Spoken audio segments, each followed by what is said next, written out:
My name's Mr. Norman A. Brown, and I've been here for,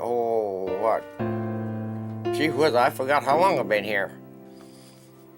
Since 1976, I believe.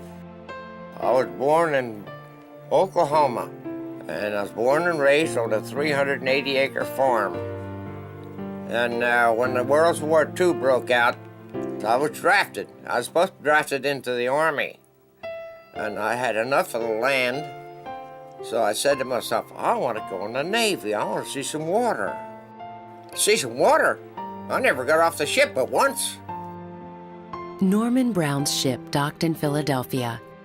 He met his future wife, Rose Marie, while strolling down Broad Street with a friend. And we got married and had 6 children. And I lived with her for 56 years. Rose Marie Brown. She enjoyed the garden.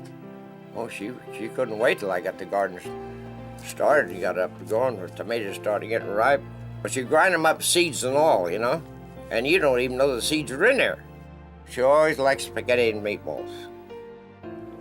The only thing I know is I miss her when she's gone. And I still like to have her. She took 2/3 of my life with her.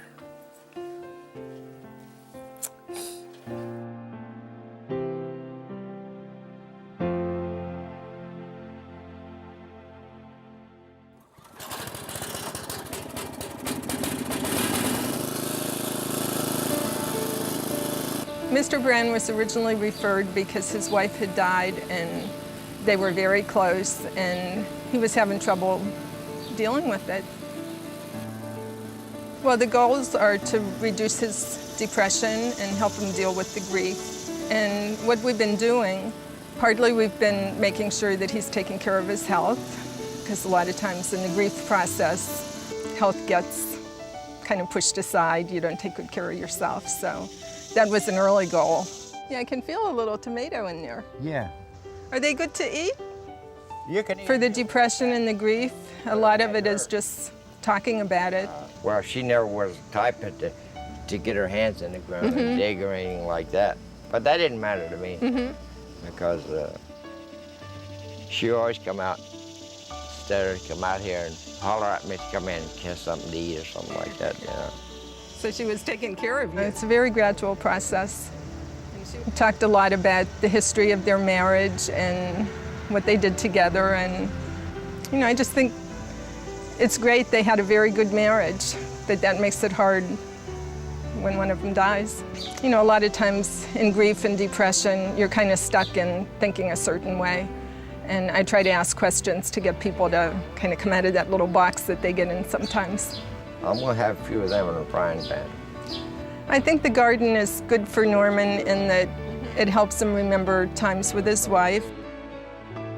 It's one way to keep her memory alive and go on his own. Oh, day before yesterday, these were too small, and they grew that much between yesterday and today. Really? Wow. Yeah.